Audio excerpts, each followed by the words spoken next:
Hi, friends. Through this short, I would like to suggest you how to improve your spoken English as well as communication skills. Okay, this is your Dr. English Raju. So, my intention is to help you, to suggest you how to improve your spoken English. ఈ రోజుల్లో మనం educated people కాబట్టి different కేసెస్లో different సందర్భాల్లో spoken English అనేది చాలా అవసరం ఉంది. ఈ స్పోకెన్ ఇంగ్లీష్తో పాటుగా మీ యొక్క language style, me way of presentation, me body language, me dress code, ఇవన్నీ కూడా ఆ కంపెనీ వాళ్ళు ఎగ్జామైన్ చేసి టెస్ట్ చేసి మీకు జాబ్స్ అపాయింట్మెంట్ లెటర్స్ ఇవ్వడానికి సిద్ధంగా ఉంటారు. So part of that, they are going to conduct you like a written test, GD group discussion, jam session just a minute, and interview 1 and 2. ఈ ఇంటర్వ్యూ లోపల మీకు ఎఫ్ఏక్యూస్ ఫ్రీక్వెంట్లీ ఆస్క్డ్ క్వశ్చన్స్ అని చెప్పేసి కొన్ని అడుగుతుంటారు.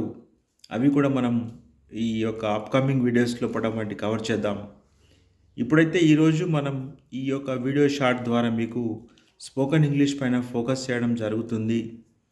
సో ఫస్ట్ మీరందరూ కూడా ఎవరైతే మాకింతవరకు సబ్స్క్రైబ్ చేసుకోలేదు, సో సబ్స్క్రైబ్ చేయండి, లైక్ చేయండి, కామెంట్ చేయండి. ఇంకా రాబోయే రోజుల్లో మీ యొక్క ఎంకరేజ్మెంట్ తోటి ఇంకా ఎక్కువ మీకు యూస్ఫుల్గా ఉండేటువంటి ఒక వీడియోస్ని తీయడానికి నేను సిద్ధంగా ఉన్నాను. ఓకే, సో ఇప్పుడు ఒకటి ఏం చెప్దామంటే, ఐ హ్యావ్ డిసైడెడ్, నేను నిర్ణయించుకున్నాను. ఏమని నిర్ణయించుకున్నాను?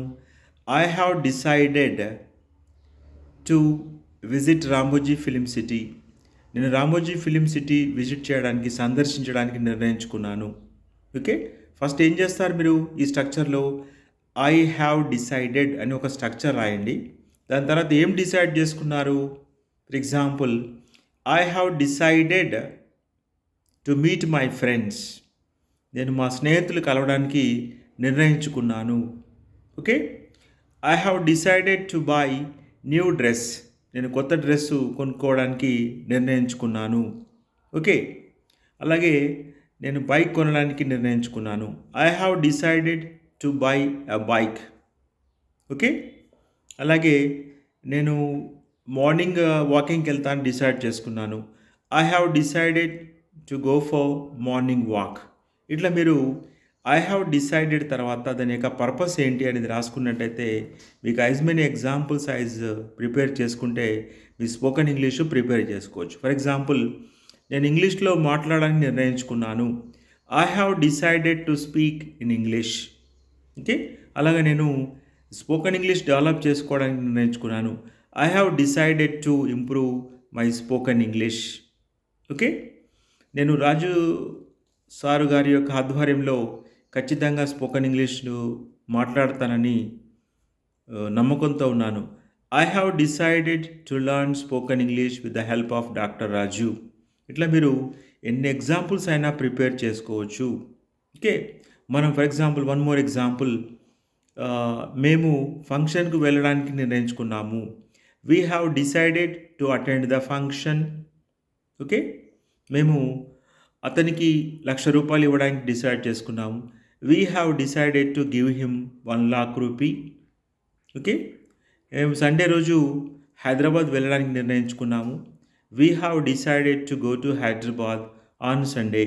ఇట్లా మీరు డిఫరెంట్గా ఈ స్ట్రక్చర్ను ఉపయోగించి మీ స్పోకెన్ ఇంగ్లీష్ని మీరు చాలా చక్కగా ఇంప్రూవ్ చేసుకోవచ్చు. డిఫరెంట్ సందర్భాల్లో అవసరం వచ్చినప్పుడు ఈ స్ట్రక్చర్ వాడుకొని ఈ స్ట్రక్చర్లో మీరు ఇంగ్లీష్లో చెప్పొచ్చు.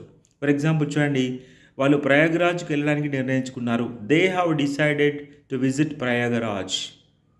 Okay, Maha Kumbh Mela.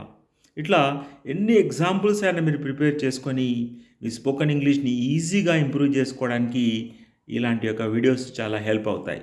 So I wish you all best of luck for watch for more videos. Please do watch, like, subscribe and leave your comment. I need your support and cooperation. Have a good day.